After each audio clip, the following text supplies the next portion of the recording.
Bien, nous sommes en direct avec Renaud Muselier, qui est le président de la région Sud. Renaud Muselier, bonjour. Bonjour. Merci d'être avec nous, Renaud Muselier. La France doit-elle accueillir ce navire ? D'abord, il y a les règles internationales. Donc, dans ces règles internationales, pour l'instant, il y a un débat assez vif entre les Français et les Italiens. Oui. Donc, on va voir comment on sort de cette histoire imbroglio juridique avec le droit international maritime, plus le droit européen, plus les relations bilatérales. À partir de ce moment-là, de toute façon, il y a déjà une proposition qui a été faite de monsieur, alors je ne sais pas ce que va dire monsieur Darmanin ou monsieur le président de la République, et c'est quand même eux qui décident.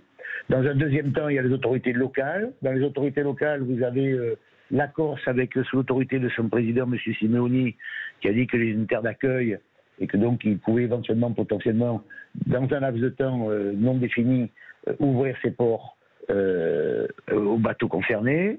Mais je ne sais pas si c'est pour une opération ou plusieurs opérations, ce n'est pas clairement défini.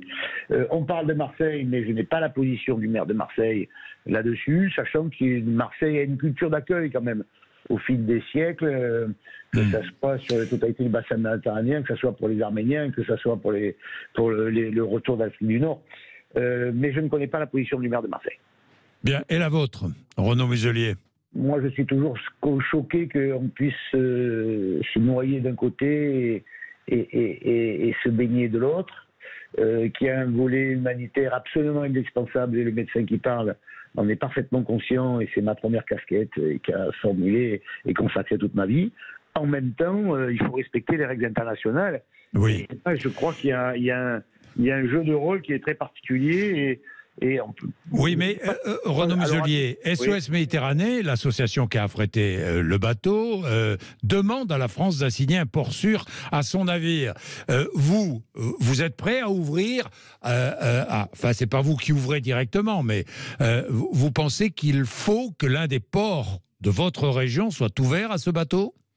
Dans les ports de la région, vous n'avez que le grand port maritime. Le grand port maritime, il dépend de la ville de Marseille et surtout de l'État, et c'est un port de la ville de l'État. Oui, c'est encore l'État qui décide. Vous avez une opinion ? Moi, je déteste voir les gens souffrir et mourir. Mais en même temps, j'aimerais bien qu'on respecte la loi. Donc, il faut quand même qu'on respecte les règles internationales. Et là, chacun s'assoit sur les règles internationales. Si l'État vous dit, OK pour ouvrir le port de Marseille, vous êtes favorable ?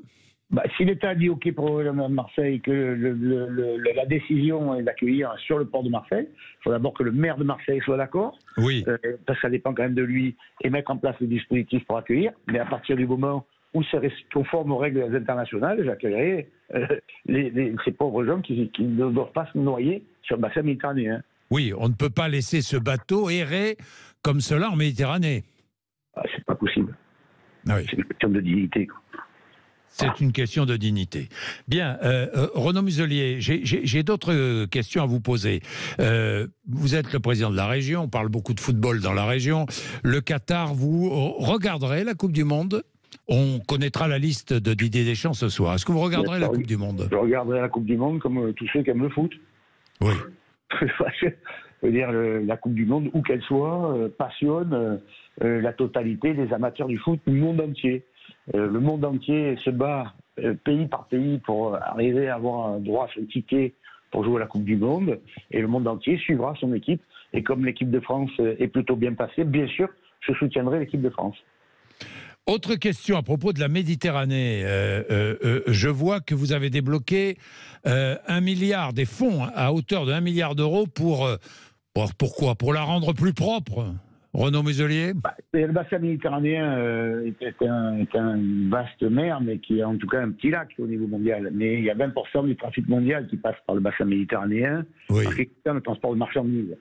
Nous avons, dans le cadre de la COP27, ici, la région Provence-Alpes-Côte d'Azur, organisé la mise en place d'un fonds qui est amorcé par l'Agence française de développement avec la demande du président de la République, qui doit capitaliser sur les différents fonds internationaux que je suis allé essayer de mobiliser à Sharm el-Sheikh, je rentre à l'instant, pour mettre à hauteur d'1 milliard ce que j'appelle les escales zéro fumée dans les ports. Oui. Vous savez bien que nos ports sont aujourd'hui pollués par la motorisation des bateaux, que ce soit des cargos, des ferries ou des croisiéristes. et qu'il a la nécessité d'électrifier à quai ou de passer au mode hydrogène pour l'évolution qui a lieu. Sinon, on interdit les bateaux, les immenses bateaux de croisière, on les interdit de venir à quai. Interdire dans un port industriel des bateaux de rentrer et de sortir me paraît quand même un peu incroyable. Hein. Oui.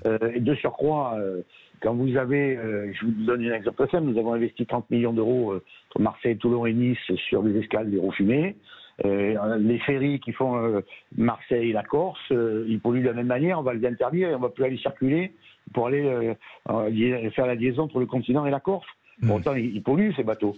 Et si on ne met pas à quai des branchements électriques, à ce moment-là, que fait-on? On ne va pas interdire la navigation en mer qui a fabriqué la richesse de notre région, et de notre ville et de notre bassin méditerranéen. Ouais. Donc il faut s'adapter. Il y avait les rames et les voiles, on est passé au charbon, on est passé au fioul, maintenant on va passer à l'électrique, et pour ça il faut accélérer et se doter de moyens techniques qui nous permettent de brancher les bateaux à quai. J'ai encore deux questions. Vous êtes médecin, faut-il réintégrer les soignants non vaccinés?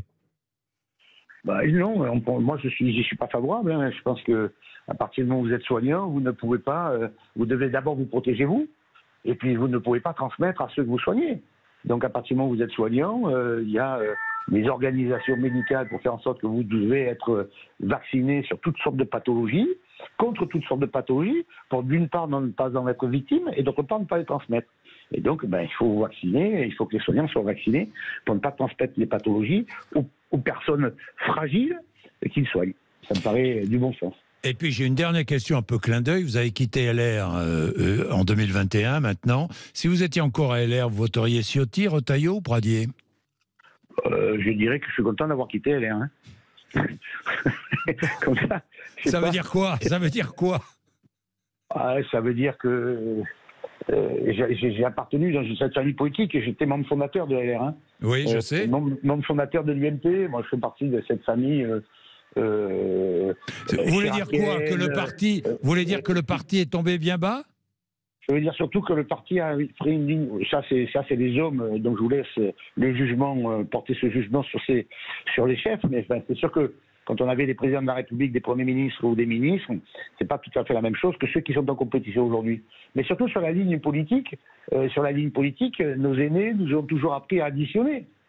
Pour eux, ils ne font que se rétracter. Ils seront conduits sur eux-mêmes. À la sortie, ils finissent à 4,5 au présidentiel. Voilà l'histoire. Et puis, il y a tous les grands maires de France. Après, ils avaient leurs élus locaux qui étaient très importants sur le plan territorial, puisque nous avions un grand nombre de maires. Il n'y a plus de grands maires des grandes villes, et il n'en reste plus que 5 sur les 48 villes de plus de 40 000 habitants. Donc, tout ça montre bien que la stratégie adoptée par LR n'est pas la bonne. Merci Renaud Muselier. Merci d'avoir accepté de répondre à mes questions.